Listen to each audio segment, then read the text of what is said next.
Bien, estamos aquí con la señora Elsa Tear en su domicilio, que es Zapiola 456. Esto me recuerda cuando en alguno de los videos de la televisión de España, Fernando Jiménez del Oso y Juan José Benítez dice: nos vamos a ir a la casa del profesor Alfredo Terrera, que queda en Masón, y da el número completo del domicilio del doctor. Bueno, y mencionamos al doctor, que es un poco lo que nos motiva a esta visita, Elsa.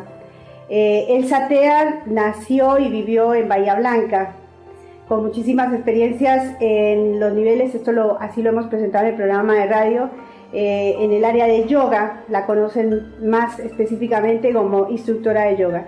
Pero qué mejor que sea la protagonista de esta entrevista, que nos cuente quién es Elsa Tear. Bueno, Elsa Tear es una mujer que con muchas inquietudes, siempre.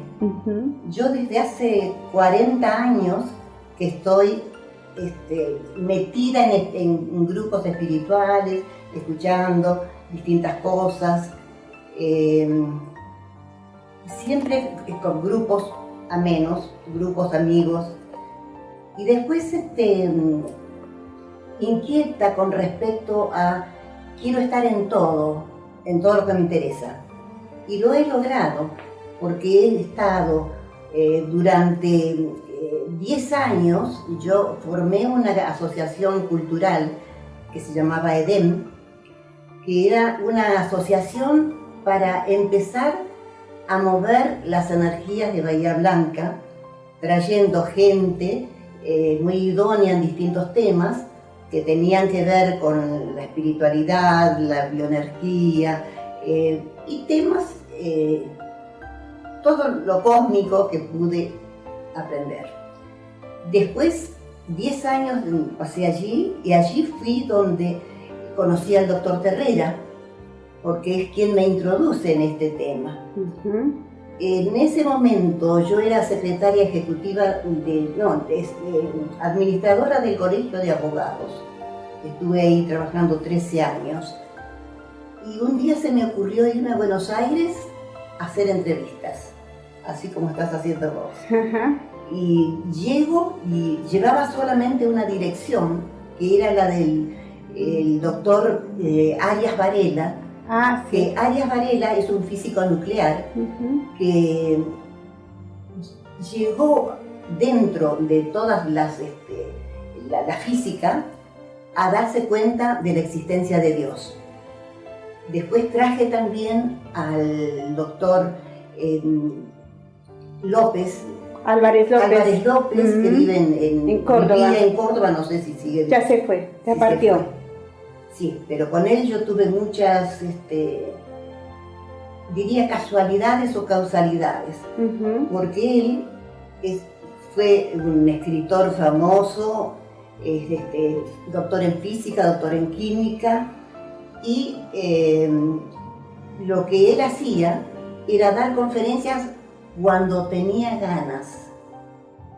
Y acá la universidad estuvo varios años tratando de traerlo a Bahía Blanca, y nunca quiso aceptar. Y a mí se me ocurrió escribirle e invitarlo, y me dijo que sí, vino. Las causalidades. Por eso es como que de él aprendí mucho también. Porque, gran hombre, sí señor. Sí, porque yo también soy estudiosa de esto, no tengo ningún título, pero estudiosa de egiptología. Me gusta, y cuando estuve en Egipto aproveché a recorrer todo. Como verás, mi casa está llena de cuadros egipcios, papiros.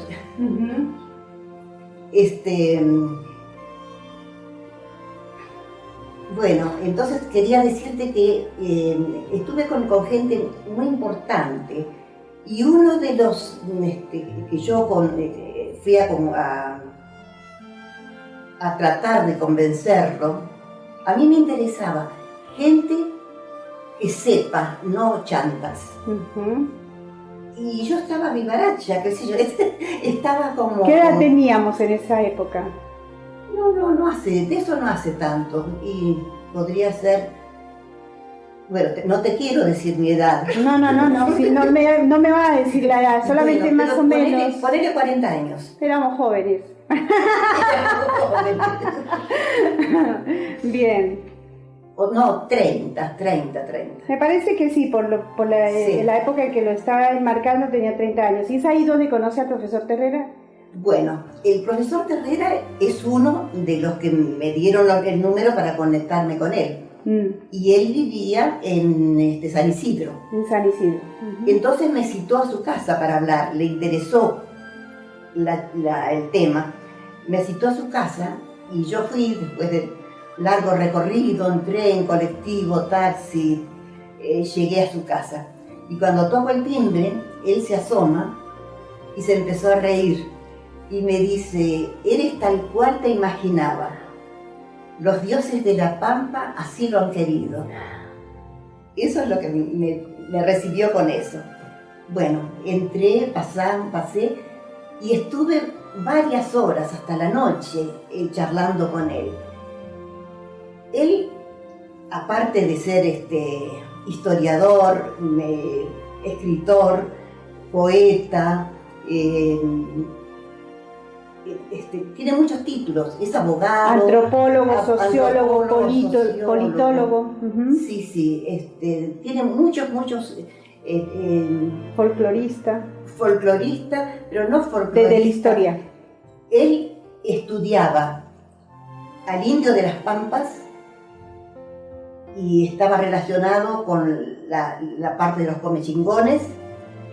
Y también le interesaba mucho el caballo criollo de la Argentina. Y escribió un libro que fue bestseller en Inglaterra. Así es. Y después escribió uno de sociología, que fue bestseller y además libro de texto en Estados Unidos.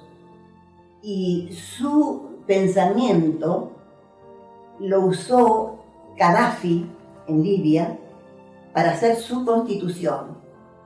Es decir, que la constitución de Libia tenía mucho que ver con el pensamiento de Terrera, que era muy amplio. Él estaba en todos los temas.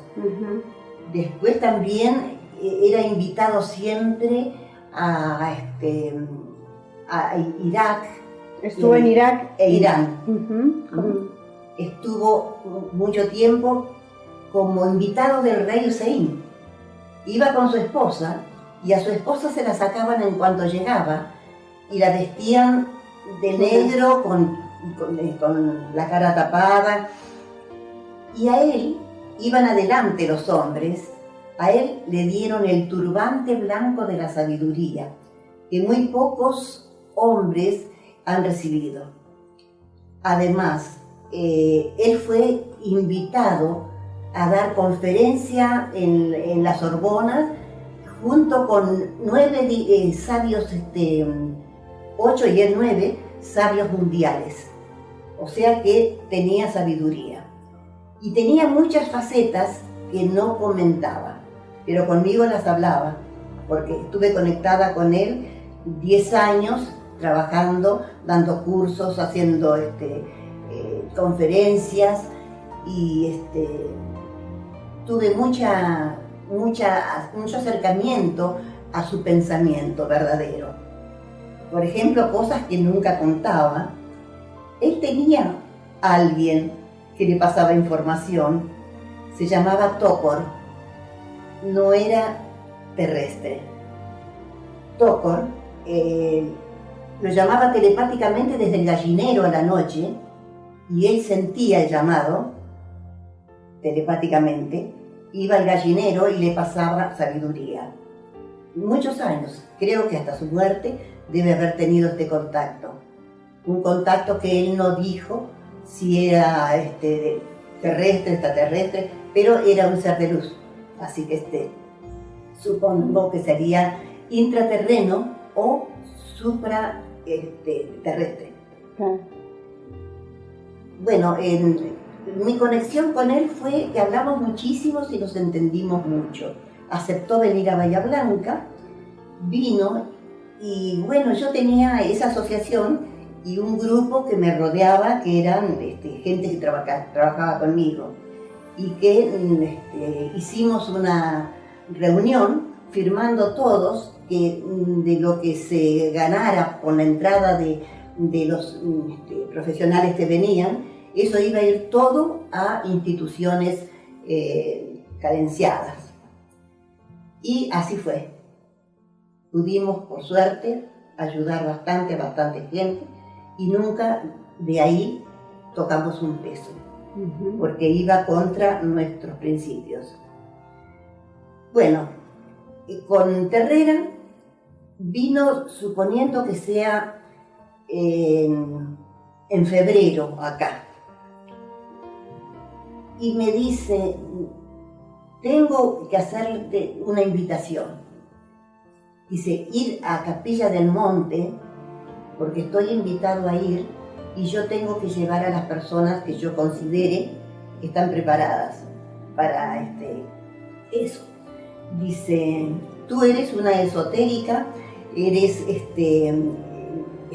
muy espiritual, y aunque tú no lo sepas, tú eres una de las que tiene que ir. Y yo estaba muy en el aire, sin saber nada. Bueno, él fue con su esposa, pero le dijeron, mejor dicho, cuando fueron a la casa de él a tocar timbre, fueron dos. Fue el doctor Acoglanis, que era rubio, ojos celestes, más o menos de unos 60 y pico de años, griego, de nacimiento. Sí, griego se preparó en el Tíbet, estuvo en el Tíbet muchos años como sacerdote, hasta que en 1947 China invade el Tíbet, y entonces se tienen que ir. Algunos se quedan, pero bajo el dominio chino. Los demás, los que quieren ser ellos mismos y seguir con sus religiones del Tíbet, tuvieron que irse. Y hay un lugar cerca de India, que yo estuve, cerca de Benares, que se llama Sarnath. Y en Sarnath está el Tíbet en el exilio. Allí fueron la mayoría de los lamas, allí está la tumba de Buda, allí estaban también la biblioteca en el exilio, la biblioteca del Tíbet en el exilio. Y eso es, bueno, fue muy importante para mí saber todo eso, porque uno de esos dos señores se había preparado en el Tíbet. El doctor Acoglanis fue al Tíbet y se fue cuando se fueron los lamas. Estuvo en España un tiempo, después vino a Argentina.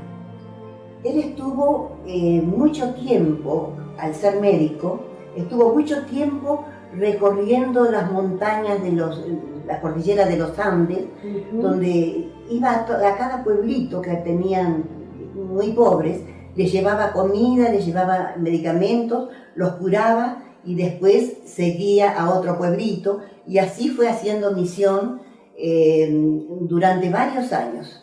Esto fue el doctor Acoglanis. Perfecto. Pero con él iba un tibetano que se llamaba realmente Saruma. Pero en ese momento Terrera no sabía nada de eso. Yo le expliqué todo eso, porque a mí me fue explicado por Saruma. Entonces es como bueno, como que el señor oriental, con cara oriental, yo no lo llegué a conocer a él en esa cara, a él en ese cuerpo. Ahora te tengo que hablar de la transmigración. Pero Terrera nunca creyó en la transmigración. Yo se lo tuve que explicar y lo creyó. Al final de su vida creyó y supo que era así. Incluso hemos hablado sobre cómo fue todo eso, y estuvo todo totalmente preparado, todo listo para que el ser de luz tomara el mando.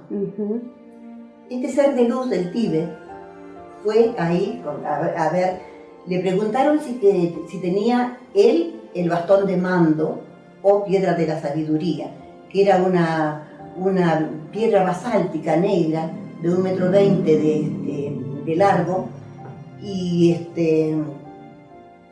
que según ellos había sido encontrada por Ulises al pie del cerro Uritorco. Pero Ulises era un maestro esotérico. Cuando Terrera tenía 17 años, su padre, que era un estanciero de Córdoba, lo llevó y se lo entregó a Orfelio Ulises, al hijo, y le dijo que lo prepare en sabiduría, en toda la sabiduría que él tenía. Y entonces estuvo hasta grande allí Terrera, bajo el mando de Orfelio Ulises. Orfelio Ulises lo tuvo allí, le enseñó muchísimo, y cuando muere Orfelio Ulises, claro, ese bastón de mando había sido dejado allí por otras civilizaciones. Creen que eran los comechingones, que los comechingones, contrariamente a lo que se cree, que los indios tienen que ser negritos, bajitos, los comechingones eran altos y rubios y barbados. No hay indios barbados, no existe eso. Entonces le fue entregado a Terrera el bastón de mando para que lo tenga hasta que alguien se lo vaya a pedir.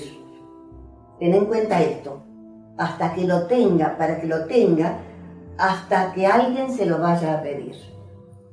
Entonces, en este caso, quien fue a pedir fueron Saruma y Acoglanis. Saruma, oriental, bien morocho; Acoglanis, rubio de ojos celestes.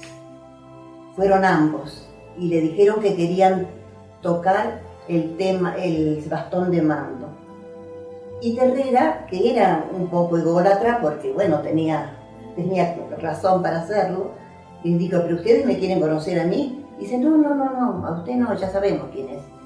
Dice: nosotros queremos tener en la mano el bastón de mando. Y lo tuvieron en la mano, y cuando el oriental Saruma lo tiene en las manos, empieza a hablar en sánscrito, a contar la historia de la tierra, hablando, sosteniendo el bastón de mando, y habla en sánscrito. Pues lógicamente Terrera no entiende nada, yo tampoco. Y aparte de eso, de tocarlo y hablar, lo que hace Saruma es empezar a cantar, el oriental. Empezar a cantar. Dice Terrera que la voz era la de un ángel, que nunca escuchó una voz tan hermosa, tan dulce, que parecía un ángel. Bueno, eso, y se fueron. No sé, antes de irse le dijeron: este bastón de mando tiene que ser llevado a donde fue encontrado, al pie del cerro Uritorco, donde fue encontrado, para que sea cargado con las tablas de la ley para la nueva humanidad, que ya estamos próximos. Esto era tratar de dejarlo ahí y que la tierra hable, digamos, que la tierra diga lo de la nueva humanidad. Y entonces se fueron y le dijeron: usted va a ser, vaya el día, en marzo, un día de marzo, al aeroparque, y ahí va a tener 2 pasajes, uno para usted, otro para su esposa, y lleve el bastón de mando. Y él ese día no lo llevó. Y dice, lo va a estar esperando un auto. Cuando usted llegue, baje del avión, un auto lo va a estar esperando. No va a haber nadie en ese auto. Le dio el patente y todo eso. Y con ese auto viajen hasta Los Terrones. Los Terrones es un lugar que está cerca de Capilla del Monte, pero es una parte del Cerro Uritorco. Al Cerro Uritorco se puede ir por Capilla del Monte o se puede ir haciendo 14 kilómetros en la ruta hacia el norte y después entrar 17 kilómetros hasta el paraje Los Terrones. En el paraje Los Terrones, allí íbamos 8 autos, porque Terrera tenía permiso para llevar a varias personas que estén entendidas en el tema o que supieran algo de esto. De Bahía nos invitó a 5. Trajo estudiantes de Buenos Aires, de la universidad, y estudiantes de Córdoba, de la universidad, porque él, con tantos títulos que tenía, daba 50 cátedras diferentes en 3 universidades, sumando a las 3 universidades de La Plata, de Córdoba y de Buenos Aires. Él estuvo siempre como docente en las universidades. Bueno, ahí estaba el auto y le encargó a Coglanis, antes de irse, dice, ahí va a estar el auto esperando, dice, usted tome el auto y vayan hacia Los Terrones.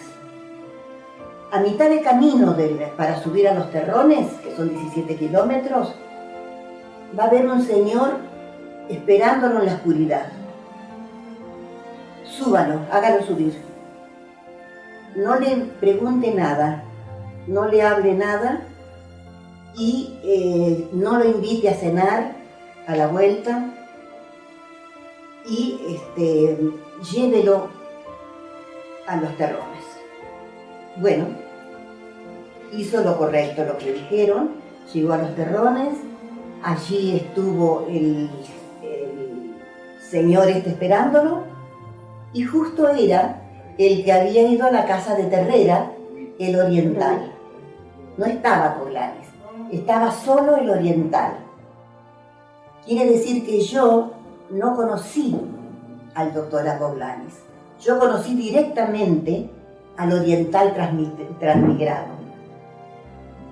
Y le dijeron, bueno, estuvo mirando, estuvo cantando, y Terrera grabó todos los ruidos que escuchaba desde abajo, de Erx. Erx es una ciudad intraterrena que está situada debajo del Cerro Uritorco y que se escuchan ruidos de máquinas, yo también los escuché. Ruidos de máquinas como si fueran trenes. Y después también escuchó el canto de muchas voces femeninas como si fueran ángeles. Y él lo grabó y lo trajo para acá y me lo mostró y me lo hizo escuchar.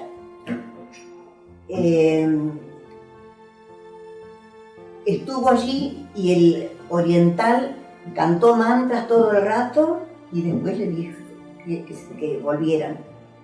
Se bajó en el mismo lugar que lo habían subido, en el medio del campo y en la oscuridad, cerca de Los Terrones.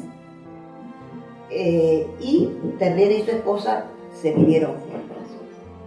No, mejor dicho, Terrera había sido invitado por el oriental a que lo acompañe hacia las luces, porque aparecieron luces por todos lados. Luces que saltaban, que corrían, y no había luna. Pero ahí el lugar estaba totalmente iluminado. Era el coro de ángeles, la luz que salía de ahí, más las luces que se movían, eran como 7 luces más o menos que se movían y se acercaban y se iban, y subían y bajaban. Bueno, para una persona que no cree en nada, podría pensar que por ahí había alguna carretera y que seguramente eran autos que pasaban. Pero era imposible, conociendo el lugar, porque ese lugar donde ellos estaban, había un precipicio, subían hasta una especie de cabañita donde un señor vendía gaseosas. Bueno, don Ramón estaba allí,